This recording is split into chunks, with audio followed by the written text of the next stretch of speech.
नमस्कार मित्रों, जय श्री कृष्णा। आज मैं आपके लिए एक नया टॉपिक लेके आया हूँ जिसका नाम है रुधिर या ब्लड। प्रतियोगी परीक्षाओं के लिए यह टॉपिक किस प्रकार के क्वेश्चन देता है, एग्जाम में कैसे क्वेश्चन पूछे हुए हैं और हमारे दैनिक जीवन के लिए यह कितना इम्पोर्टेंट है, सारी बातें इस टॉपिक में अपन करेंगे। तो अपने टॉपिक का नाम है रुधिर या ब्लड। दोस्तों, रुधिर या ब्लड क्या है? कोशिका, ऊतक या अंग क्या है दोस्तों? तो रुधिर एक क्या है? ऊतक है। तो कौन सा ऊतक है? तरल संयोजित ऊतक। रुधिर है तरल संयोजित ऊतक। तरल संयोजित ऊतक है दोस्तों। तरल का मतलब आप सबको पता है, रुधिर कैसा है? तरल पदार्थ है। संयोजी का मतलब है जोड़ना, अर्थात हमारे सिर से लेकर पैर तक अंगों को जोड़ता है, परिसंचरण करता है। कौन करता है?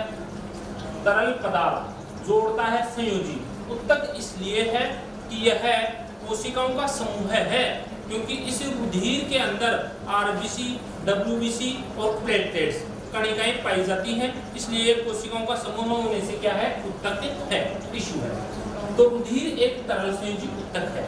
अब इसकी प्रकृति कैसी होती है? अम्लीय या क्षारीय? तो इसका जो पीएच है रुधिर का, वो दोस्तों होता है 7.4 और 7.4 है। तो इसकी प्रकृति कैसी होगी? दोस्तों, पीएच के बारे में आप जानते हो, यदि पीएच का मान 7.0 है तो वह उदासीन होता है। कैसा होता है? उदासीन। और यदि इसे थोड़ा सा ज्यादा होगा तो वो कोई ऐसा होगा, एल्केलाइन होगा, क्षार होगा। कम होगा तो वह क्या होगा? अम्लीय होगा। तो देखो, यदि 7.0 है पीएच तो हमेशा कैसा होता है? उदासीन। अब यहाँ देखो पीएच 7.4 है, इसका मतलब 7 से ज्यादा है। थोड़ा सा ज्यादा है, तो थोड़ा सा ज्यादा है तो हम क्या लिखेंगे? थोड़े को दोस्तों हल्का। ज्यादा है क्या है? क्षार, अर्थात यह हल्का क्षारीय होता है। रुधिर कैसा है? हल्का क्षारीय होता है। अब रुधिर का निर्माण कहाँ होता है? हमारे शरीर में रुधिर बनता कहाँ है? तो दोस्तों, हमारे शरीर में ब्लड बनता है कहाँ? हड्डियों में। हड्डी को क्या कहते हैं? अस्थि। और अस्थि में एक गुहा होती है जिसका नाम क्या है? अस्थि मज्जा। तो रुधिर का निर्माण कहाँ होता है दोस्तों? अस्थि मज्जा में। अस्थि मज्जा को क्या कहते हैं? Bone marrow. तो रुधिर का निर्माण होता है कहाँ होता है दोस्तों? बोन मेरो में होता है, अस्थि मज्जा में होता है। दूसरी बात, अस्थि मज्जा में इसका निर्माण हुआ तो इसका संग्रहण कहाँ है? तो कुछ मात्रा में रुधिर का संग्रहण कहाँ होता है? प्लीहा में। कहाँ होता है दोस्तों? प्लीहा में। तो प्लीहा को क्या कहते हैं मित्रों? प्लीहा को हम कहते हैं ब्लड बैंक। प्लीहा को क्या कहते हैं? ब्लड बैंक, यानी प्लीहा ब्लड बैंक कहलाता है। किसका? रुधिर का। ब्लड बैंक, ब्लड का मतलब रुधिर, बैंक का मतलब संचय। तो ब्लड बैंक वह स्थान है जहां रुधिर का क्या किया जाता है? संग्रह किया जाता है। रुधिर का क्या किया जाता है? संग्रह। उच्च संग्रह प्लीहा में होने से क्या कहलाता है? रुधिर का ब्लड बैंक कहलाता है। अब दोस्तों, हर प्राणी में रुधिर की मात्रा अलग अलग है। यानी हम मनुष्य है, एक मनुष्य है, उस मनुष्य में रुधिर की मात्रा कितनी है? तो सामान्य व्यक्ति में, नॉर्मल व्यक्ति में रुधिर कितना है? तो सामान्य व्यक्ति में रुधिर कितना है दोस्तों? सामान्य व्यक्ति में रुधिर होता है 7 से 8%। 7 से 8% किसका? बॉडी वेट का। यदि कोई व्यक्ति 70 केजी का है, कितने केजी का? 70 केजी का, तो उसका 8% कितना होगा दोस्तों? उसका 8% होगा 5600 ml। 5600 ml को हम क्या लिख सकते हैं? 1000 का भाग दे दो तो क्या बनेगी? 5.6 लीटर। 5.6 लीटर, यानी एक सामान्य व्यक्ति में रुधिर की मात्रा होती है, कितनी होती है दोस्तों? 5 से 6 लीटर। कितनी होती है? 5 से 6 लीटर होती है, लगभग 5.5 लीटर। दूसरा तरीका और बता देता हूं आपको, पर केजी, यानी किसी व्यक्ति का वजन यदि 1 किलो है तो उसका रुधिर कितना होगा? 80 ml। पर केजी रुधिर कितना होता है? 80 ml। यदि कोई व्यक्ति 70 किलो का है भाई, तो उसका कितना होगा? तो 80 को कितने से गुणा कर दो? 70 से, तो कितना आ गया दोस्तों? 5600 ml। यही 5600 ml से कितना हुआ? 5.5 लीटर। तो एक सामान्य व्यक्ति में रुधिर कितना होता है? 5 से 6 लीटर। यदि रुधिर की कमी हो जाए, रुधिर की क्या हो जाए? कमी, तो ऐसा रोग क्या कहलाता है दोस्तों? एनीमिया। रुधिर की कमी होना क्या कहलाता है? एनीमिया। और रुधिर अधिक हो जाए तो अधिक हो जाए तो क्या कहते हैं, रुधिर की अधिकता को कहते हैं पॉलीसाइथेमिया। क्या कहते हैं दोस्तों, पॉलीसाइथेमिया। कमी को एनीमिया, अधिकता को पॉलीसाइथेमिया।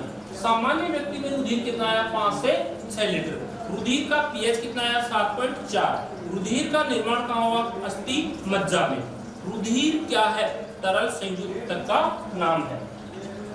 अब इस रुधिर का संगठन हम देखें कि रुधिर के संगठन में क्या क्या मिलता है।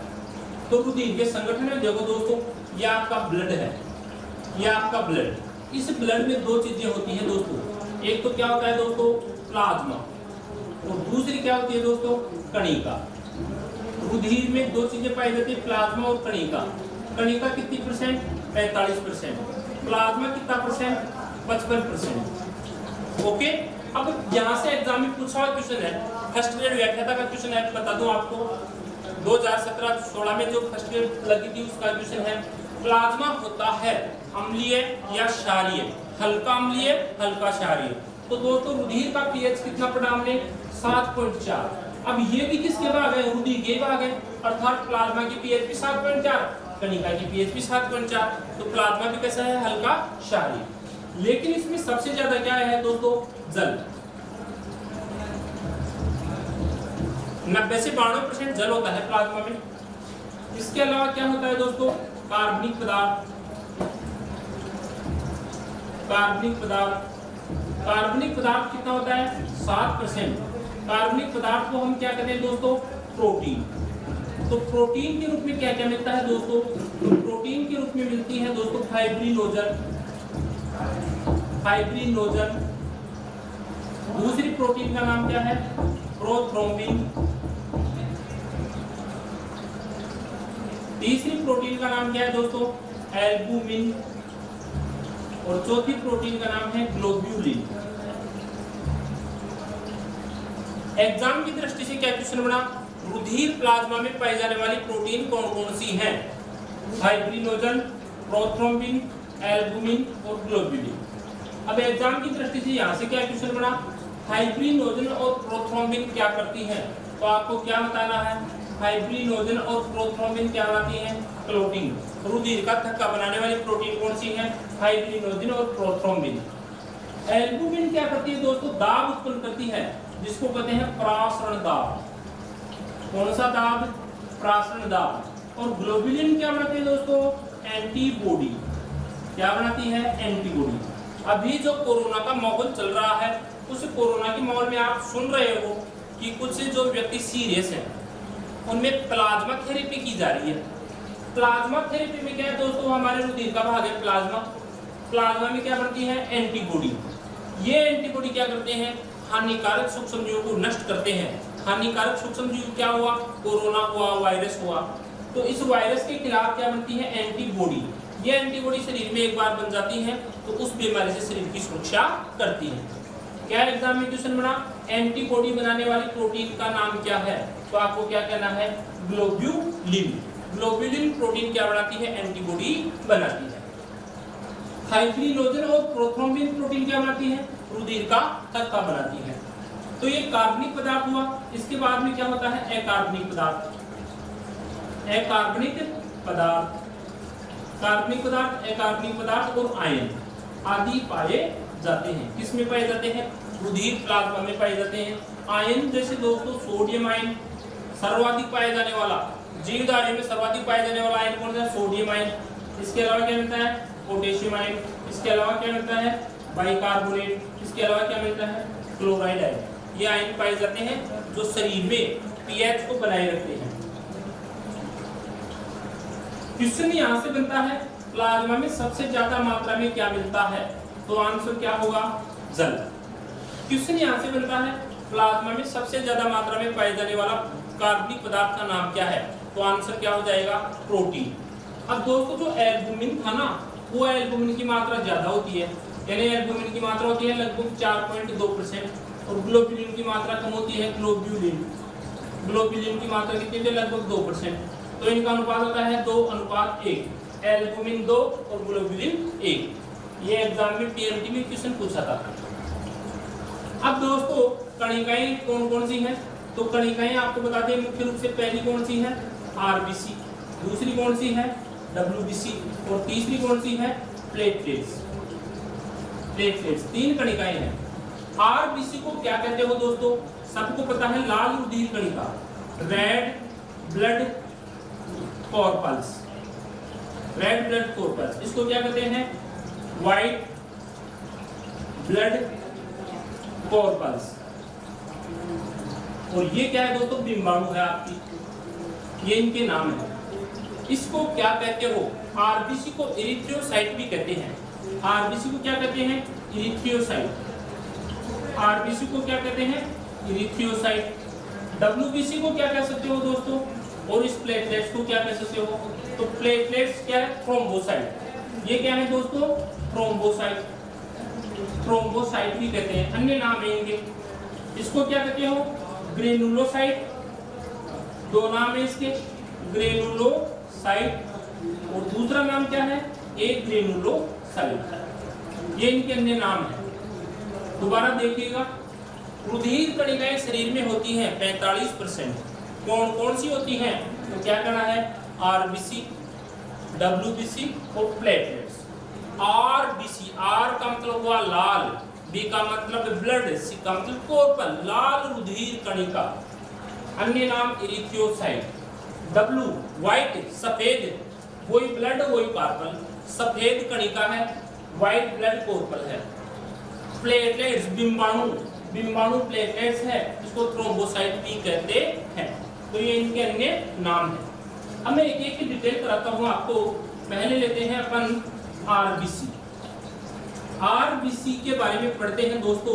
तो आरबीसी है लाल रुधिर कणिका, इसमें केंद्रक पाया जाता है क्या, तो आपको क्या कहना है, केंद्रक विहीन होती है।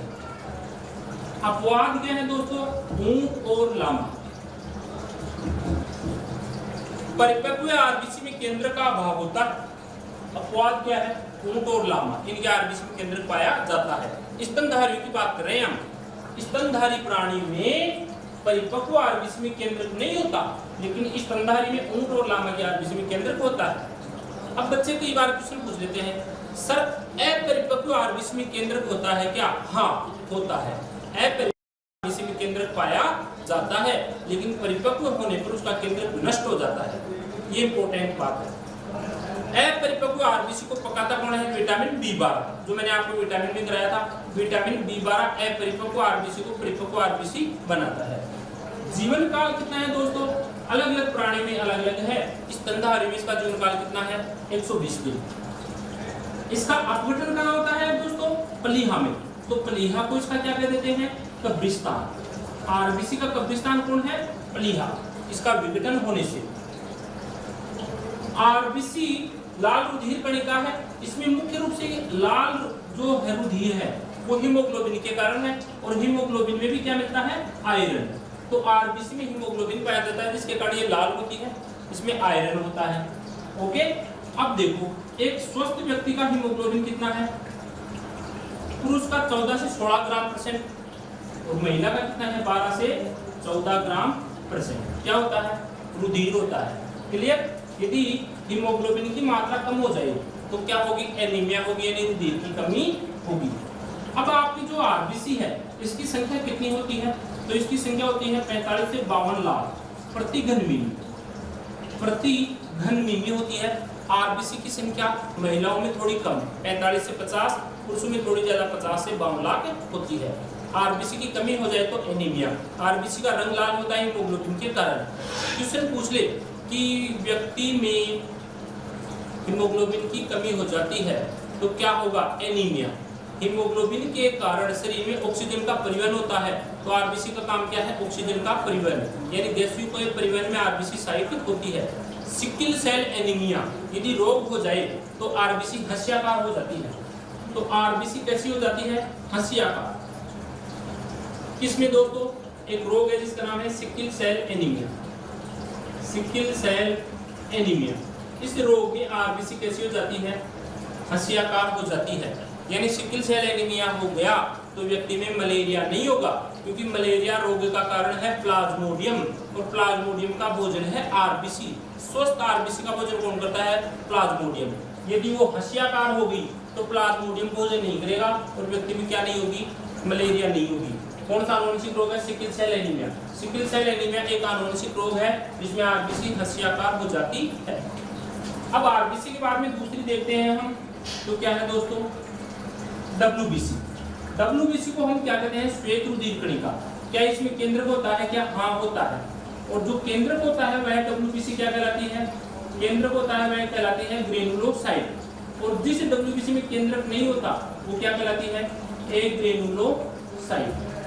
दो प्रकार की डब्ल्यूबीसी में केंद्रक है तो ग्रेनुलोसाइट, नहीं है तो एक ग्रेनुलोसाइट। ये तीन होती है दोस्तों। एक तो कौन सी होती है?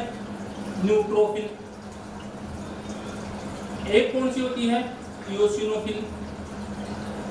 इओसिनोफिल। और एक कौन होती है दोस्तों? बेसोफिल। जब आप हॉस्पिटल में जाते हो, रुधिर की जांच कराते हो, तो अलग अलग कणिकाएं मिलती हैं जिनको हम टीएलसी और डीएलसी कहते हैं। अब न्यूट्रोफिल आपको नाम मिल जाए तो क्या समझोगे? डब्ल्यूबीसी है। इओसिनोफिल नाम मिल जाए तो क्या समझोगे? डब्ल्यूबीसी है। और बेसोफिल नाम मिल जाए तो क्या समझोगे? डब्ल्यूबीसी है। एक ग्रेनुलोसाइट दो होती है। पहला नाम क्या है? मोनोसाइट। पहला नाम क्या है? मोनोसाइट। और दूसरा नाम क्या है? लिम्फोसाइट। लिम्फोसाइट। तो 5 प्रकार की डब्ल्यूबीसी हैं। कौन कौन सी? न्यूट्रोफिल, इओसिनोफिल, बेसोफिल, मोनोसाइट और लिम्फोसाइट। क्लियर? अब एग्जाम में क्वेश्चन पूछता है शरीर का बड़ा पुलिसकर्मी कौन सा है? तो सबसे बड़े आकार की डब्ल्यूबीसी है जो हानिकारक सूक्ष्मजीवों को खा जाती है, नष्ट कर देती है। तो मोनोसाइट को कहते हैं पुलिसकर्मी। कौन सा? बड़ा। मैक्रो पुलिसमैन कौन है? मोनोसाइट। दूसरी है छोटे आकार की न्यूट्रोफिल, ये भी सूक्ष्मजीवों को नष्ट करती है, तो इसे कहते हैं micro policeman of the body. शरीर का छोटा पुलिसकर्मी कहते हैं किसको? न्यूट्रोफिल को। एलर्जी हो गई किसी में एलर्जी, तो एलर्जी में कौन बढ़ जाएगी? इओसिनोफिल। यदि हमारे शरीर में कहीं भी कोई बैक्टीरिया या वायरस काटता है या कहीं घाव होता है तो हिपेरिन और हिस्टामिन का स्राव होता है, तो वो बेसोफिल से निकलता है। इसको मास्ट कोशिका कहते हैं। शरीर में जो हानिकारक सूक्ष्म जीव है उनको नष्ट करने के लिए प्रतिरक्षा तंत्र होता है, और प्रतिरक्षा तंत्र को मजबूत बनाती है लिम्फोसाइट। और लिम्फोसाइट क्या करती है? एंटीबॉडी निकालती है। तो ये लिम्फोसाइट क्या है? प्रतिरक्षा तंत्र को मजबूत बनाती है, एंटीबॉडी का उत्पादन करती है। एड्स रोग में टी लिम्फोसाइट, टी सहायक लिम्फोसाइट की संख्या कम हो जाती है, जिसे एंटीबॉडी कम निकलते हैं और शरीर रोगों से ग्रसित हो जाता है, और ऐसा व्यक्ति क्या है? विभिन्न बीमारियों से पीड़ित हो जाता है। तो लिम्फोसाइट के बारे में बताता हूँ। फर्स्ट ग्रेड का क्वेश्चन है, ये व्याख्या का क्वेश्चन आया था। लिम्फोसाइट दो प्रकार की है, एक तो होती है टी और एक होती है बी। टी के 3 नाम है: टी सहायक, टी मारक, टी निरोधी और टी यादाश्त। एग्जाम में पूछा हुआ क्वेश्चन क्या है इसका? टी सहायक है, वो बी को प्रेरित करती है, और बी क्या निकालती है? एंटीबॉडी। तो फर्स्ट ग्रेड व्याख्या में आया क्वेश्चन आया था, एंटीबॉडी का उत्पादन होता है, कौन करती है? लिम्फोसाइट। कौन सी? सहायक, मारक, निरोधी या बी?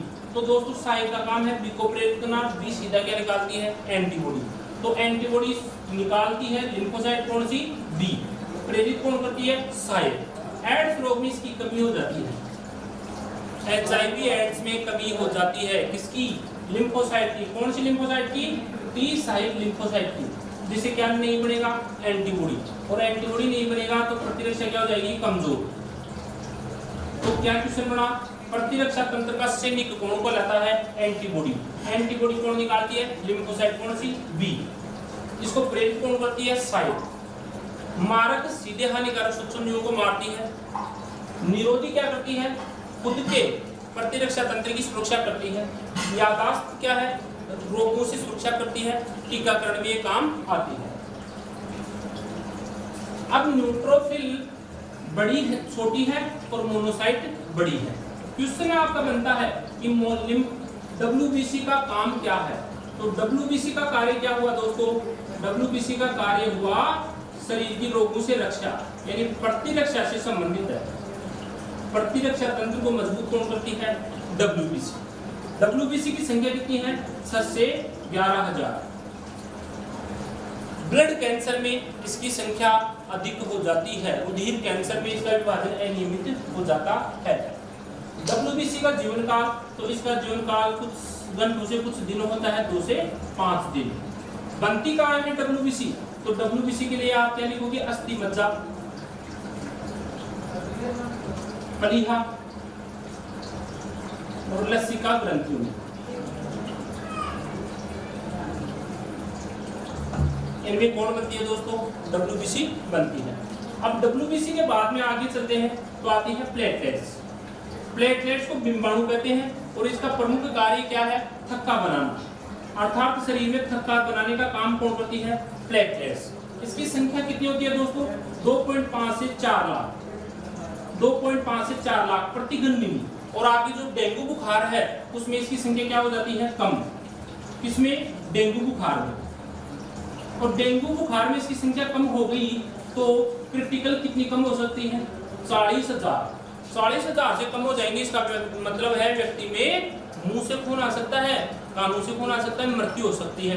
तो प्लेटलेट्स का काम है रुधिर का थक्का बनाना, थ्रोम्बोसाइट कहते हैं। संख्या 2.5 से 4 लाख होती है।